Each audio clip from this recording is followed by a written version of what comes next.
ओम नमः शिवाय। हर हर महादेव। दोस्तों, आप सभी का हमारे ज्ञान सवेरा यूट्यूब चैनल पर हार्दिक स्वागत है। आज मैं आपके लिए लाई हूँ सावन मास महात्म्य का 6वां अध्याय। दोस्तों, जिसे सुनने मात्र से आपकी भोलेनाथ सभी मनोकामनाएं पूरी करेंगे।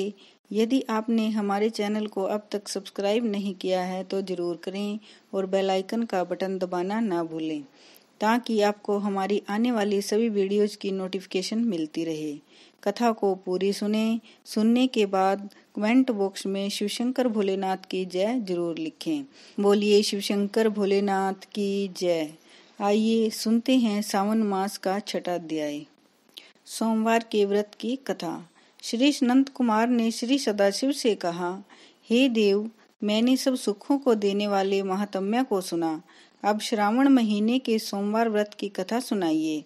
भगवान श्री सदाशिव ने श्री अनंत कुमार जी से कहा, हे अनंत कुमार, रवि मेरी आंख है, उनका महात्म्य भी हर्ष का कारण है। क्या मैं पार्वती सहित इस सोम नामक महात्म्य का वर्णन कर पाऊंगा? जो कुछ मैं इस सोम महात्म्य के संबंध में आपसे कह सकूंगा कहूंगा। सोम नाम चंद्रमा का है। सोम ब्राह्मणों के राजा हैं। यज्ञ साधन सोमलता का नाम है। अब तुम ध्यान देकर इन नामों के कारण को सुनो। यह सोमवार मेरा स्वरूप है, इसलिए इसको सोम नाम से पुकारा जाता है। यह संपूर्ण राज्य को प्रदान करने वाला होने के कारण उत्तम है। व्रत करने वाले को उत्तम फल प्रदान करने के कारण ही श्रेष्ठ है। हे अनंत कुमार, अब तुम इसकी व्रत विधि सुनो। मैं विस्तार पूर्वक तुम्हारे सन्मुख कहूँगा। 12 महीनों के सभी सोमवार व्रत करना उत्तम है। यदि कोई 12 महीनों के व्रत ना कर सके तो श्रावण मास के 4 या 5 सोमवार व्रतों को करें। इस मास में केवल एक सोमवार का व्रत करने से 1 वर्ष के सभी व्रतों के फल का भागी हो जाता है। प्राणी को चाहिए कि श्रावण शुक्ल पक्ष के प्रथम सोमवार को प्रातःकाल सोम व्रत का संकल्प लें। यदि श्रावण मास में 5 सोमवार हों तो 5 ही सोमवार के दिनों में प्रातः संकल्प करके शाम को भगवान सदाशिव का अर्चन करें।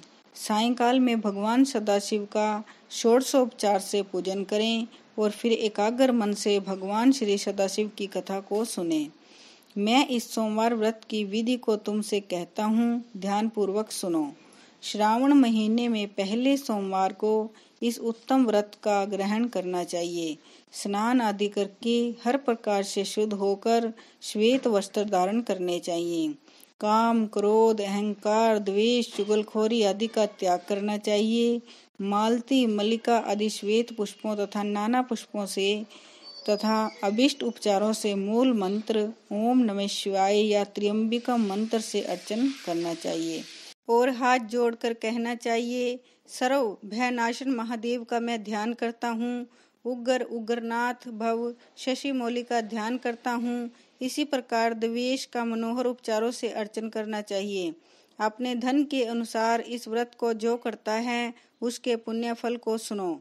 सोमवार के दिन पार्वती के सहित भगवान सदाशिव का अर्चन जो करते हैं वह प्राणी पुनरावृत्ति रहित दुर्लभ लोक प्राप्त करते हैं। इस मास में नक्त व्रत के पुण्य को संक्षेप में कहूँगा। देव तथा दानवों से 7 जन्म के अभेद्य जो पाप हैं वह सब नक्त भोजन से नष्ट हो जाते हैं। इसमें संशय की रति भर भी गुंजाइश नहीं है। इस उत्तम व्रत को उपवास द्वारा करना चाहिए। इस व्रत के करने से पुत्र की इच्छा वाले को पुत्र की प्राप्ति और धन की इच्छा वाले को धन की प्राप्ति हो जाती है और वह इस लोक में सभी भोगों को भोग कर अंत में उत्तम विमान द्वारा रुद्र लोक को जाता है और वहां जाकर भी पूजनीय हो जाता है। इस संसार को असार जानकर मन, धन और जीवन को चलायमान जानकर प्रयत्न से व्रतोद्यापन करना चाहिए। धन का लोभ या मोह त्याग कर अपनी शक्ति के अनुसार भगवान श्री सदाशिव और श्री पार्वती जी की वृषभ पर स्थित सोने की प्रतिमा बनवानी चाहिए। सुंदर लिंग तो भद्र मंडल बनवाकर उस पर घट स्थापन करना चाहिए। घड़े के मुख पर तांबे अथवा कांसे का पात्र रखकर उसके ऊपर पार्वती सहित भगवान श्री सदाशिव की प्रतिमा को रखना चाहिए। श्रुति, स्मृति और पौराणिक मंत्रों द्वारा भगवान श्री सदाशिव का अर्चन करना चाहिए। पुष्प का मंडल बनवाकर उसके ऊपर एक रमणीय चंदोवा बांध देना चाहिए। रात को गीत तथा भजनों द्वारा जागरण करना चाहिए। अपने गृह सूत्र विधान द्वारा बुद्धिमान को अग्नि का स्थापन करना चाहिए। सर्व भवनाशन आदि एकादश नामों द्वारा हवन करना चाहिए। पलाश की लकड़ियों से 108 आहुतियां देनी चाहिए। घी, तिल तथा बिल्वपत्र का षडाक्षर मंत्र से हवन करना चाहिए। आचार्य का पूजन अर्चन कर आचार्य को गोदान में देनी चाहिए। 11 विद्वान ब्राह्मणों को भोजन करवाना चाहिए और उनको 11 घड़े कांसे के पात्रों सहित देने चाहिए। पूजा करने के बाद प्रधान देव तथा देव पर चढ़ी सामग्री आचार्य को दे देनी चाहिए। फिर भगवान सदाशिव की प्रार्थना करनी चाहिए, मेरा व्रत पूर्ण हो। इस व्रत से भगवान सदाशिव प्रसन्न हो।